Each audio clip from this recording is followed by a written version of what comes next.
Hoje, vamos explorar a trágica história de Pôncio Pilatos, o homem que autorizou a crucificação de Jesus. Esta é uma narrativa cheia de mistério, tragédia e profundas lições espirituais. Imagine ser responsável pela decisão mais controversa da história e sofrer as consequências em silêncio. Pilatos, o governador romano da Judéia, é mencionado em várias fontes históricas e religiosas. Mas o que aconteceu com ele depois daquele dia fatídico? Vamos descobrir. Vamos começar com o Evangelho de João, onde Pilatos diz: "Que é a verdade." E dizendo isto, saiu de novo para os judeus e disse-lhes: "Não acho nele crime algum." João, capítulo 18, versículo 38. Pilatos se viu em um grande dilema quando os líderes religiosos judeus exigiram a crucificação de Jesus, acusando-o de blasfêmia. Apesar de não encontrar culpa em Jesus, Pilatos tentou várias vezes liberá-lo, sugerindo até a libertação de um prisioneiro durante a Páscoa.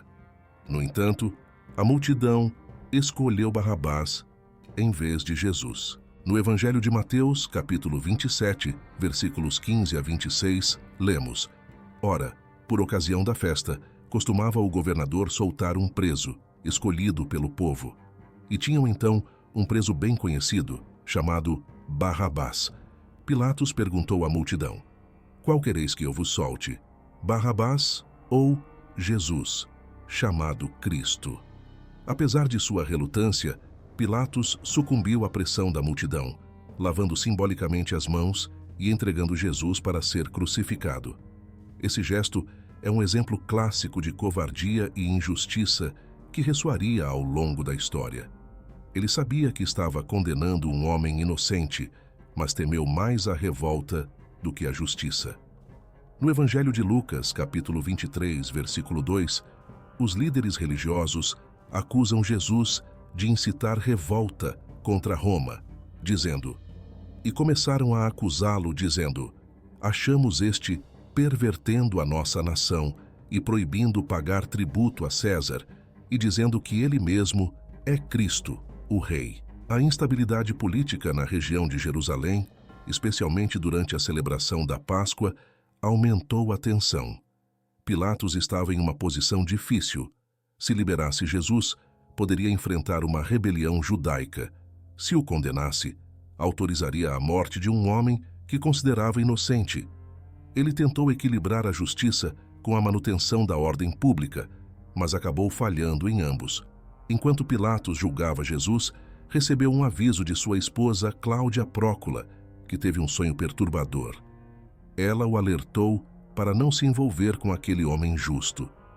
Em Mateus capítulo 27, versículo 19, lemos: "E estando ele assentado no tribunal, sua mulher mandou-lhe dizer: Não te envolvas com esse justo, porque hoje, em sonho, muito sofri por causa dele."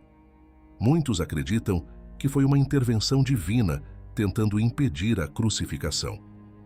Cláudia Prócula é uma figura que aparece brevemente nos relatos bíblicos, mas sua intervenção destaca o dilema moral de Pilatos. Ela sofreu muito por causa daquele sonho, que acreditava ser um aviso divino.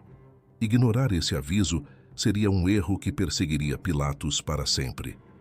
Depois, encontramos no Evangelho de João, capítulo 19, versículo 19, que Jesus foi crucificado sob as ordens de Pilatos, com a inscrição Jesus Nazareno, Rei dos Judeus em hebraico, latim e grego.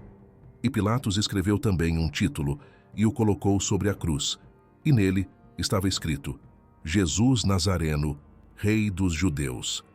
Mesmo enquanto Jesus sofria, Pilatos lutava com suas próprias dúvidas e culpa.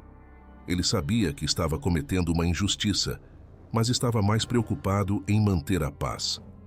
A crucificação de Jesus é um evento central nos evangelhos, descrito em detalhes, incluindo as reações dos vários espectadores e os fenômenos sobrenaturais que a acompanharam, como a escuridão ao meio-dia e o rasgar do véu do templo. No Evangelho de Mateus, capítulo 27, versículos 45 a 51, lemos: "E, desde a hora sexta, houve trevas sobre toda a terra até a hora nona. E perto da hora nona, exclamou Jesus em alta voz, dizendo: Eli, Eli, lama sabactani, isto é, Deus meu, por que me desamparaste? E alguns dos que ali estavam, ouvindo isso, diziam: Este chama por Elias. E logo um deles correu a buscar uma esponja, e embebendo-a em vinagre, e pondo-a numa cana, dava-lhe de beber. Os outros, porém, diziam: Deixa, vejamos se Elias vem livrá-lo. E Jesus, clamando outra vez com grande voz, entregou o Espírito. E eis que o véu do templo se rasgou em dois, de alto a baixo, e tremeu a terra, e fenderam-se as pedras. Esses eventos só aumentaram o peso na consciência de Pilatos, pois ele testemunhou ocorrências que sugeriam a inocência divina de Jesus. Os guardas que vigiavam o túmulo de Jesus relataram que ele havia ressuscitado, causando um alvoroço entre os líderes judeus. Pilatos tentou suprimir a verdade subornando os guardas para espalharem uma mentira. Em Mateus capítulo 28, versículos 4 a 15, lemos: E os guardas, com medo dele, ficaram muito assombrados, e como mortos. E, indo elas, eis que alguns da guarda foram à cidade e contaram aos principais dos sacerdotes todas as coisas que haviam acontecido. E congregados eles com os anciãos, e tomando conselho, deram muito dinheiro aos soldados, dizendo: Dizei, vieram de noite os seus discípulos, e dormindo nós, o furtaram.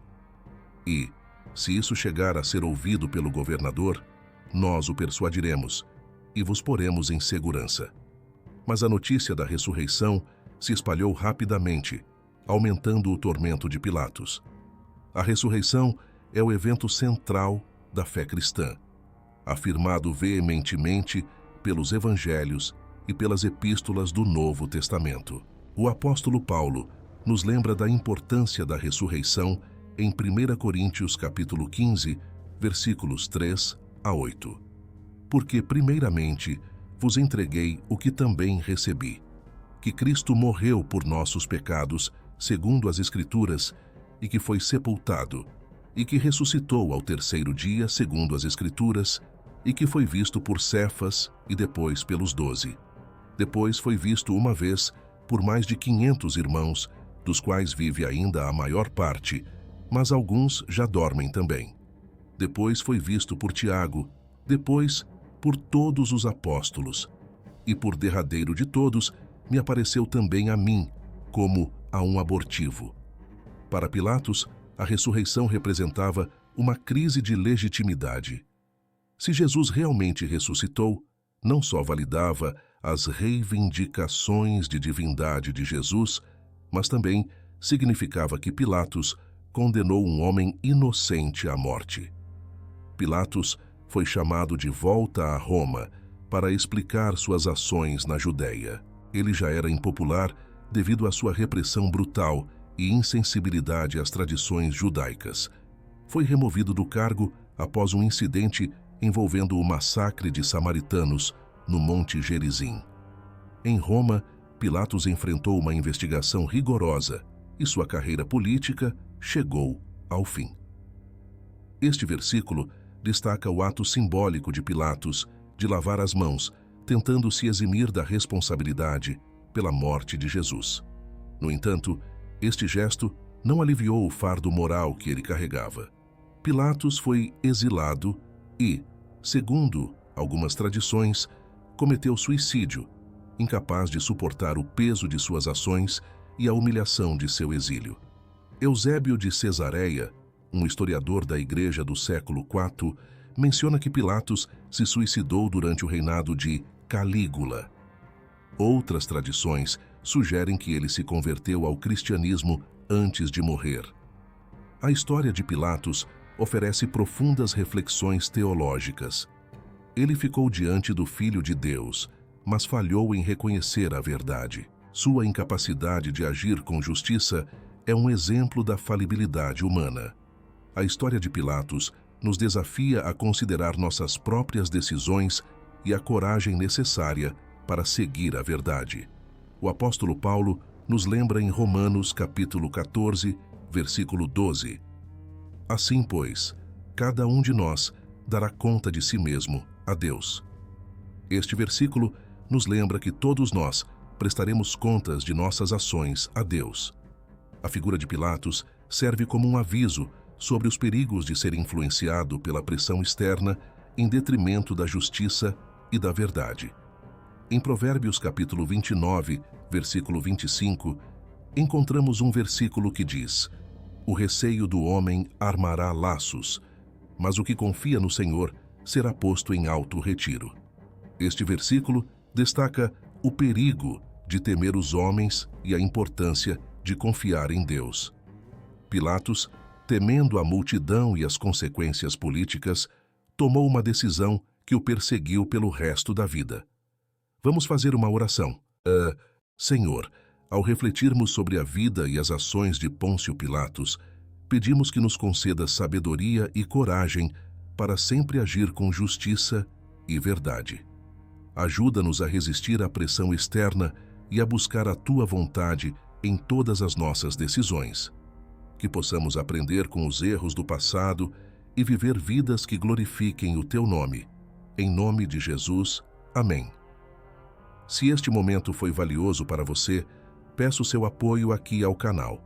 Inscreva-se para que você não perca nenhum dos nossos próximos vídeos. Juntos, podemos levar a palavra de Deus mais longe. Obrigado por estar aqui e que Deus te abençoe.